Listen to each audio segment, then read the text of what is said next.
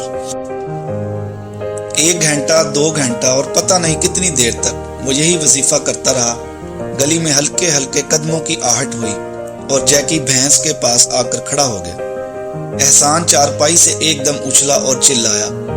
جیکی جی اس کی ذکن سے ہڑبڑا کر بھاگا اور وہ اس کے پیچھے جیکی جیکی کے نعرے مارتا دوڑا۔ ننگے پاؤں ننگے سر وہ جیکی کے پیچھے شور مچاتا بکٹوٹ جا رہا تھا۔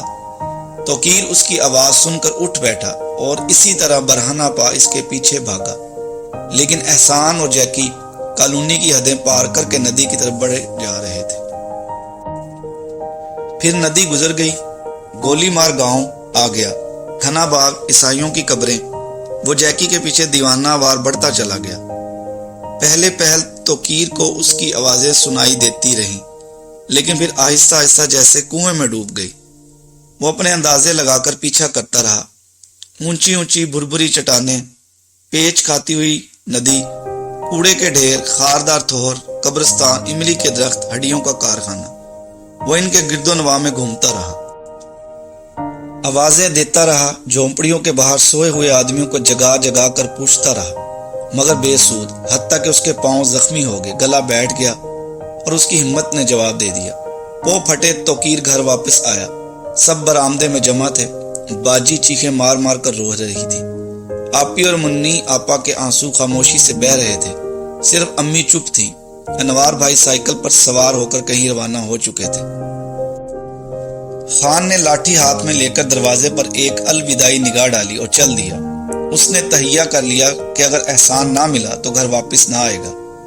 ابا جی نے وکٹوریا میں بیٹھے ہوئے کوچوان سے کہا، مجھے کچھ خبر نہیں، جہاں تمہارا دل چاہے لے چلو۔ جب وکٹوریا چل دی تو باجی کے ساتھ آپی اور منی آپا بھی چیخیں مارنے لگی۔ امی نے انہیں اس طرح سے چلاتے دیکھ کر سر ہاتھوں میں تھام لیا اور پلنگ پر بیٹھ گئیں۔ سامنے کھڑکی کی سلاخ میں زنجیر اسی طرح لٹک رہی تھی۔ ایلومینیم کا کٹورا فرش پر اوندا پڑا تھا اور احسان کی چارپائی پر اس کے سرخ کرارے والی چادر کفن کی طرح پڑی تھی۔ امی نے جھٹ سے وہ چادر اچک کر سر پر ڈال لی اور پھر ایکا ایکی برآمدے سے ننگے پاؤں باہر نکل گئیں۔ انہیں اس طرح جاتے دیکھ کر چیخیں اچانک تھم گئیں، لیکن کسی کو انہیں آواز دینے کی ہمت نہ ہوئی۔ پیر بخاری کے سبز غلاف کو بوسہ دے کر امی نے 1.25 روپیہ وہیں رکھ دیا جہاں پہلے 6 پیسے پڑے تھے اور پھوٹ پھوٹ کر رونے لگی۔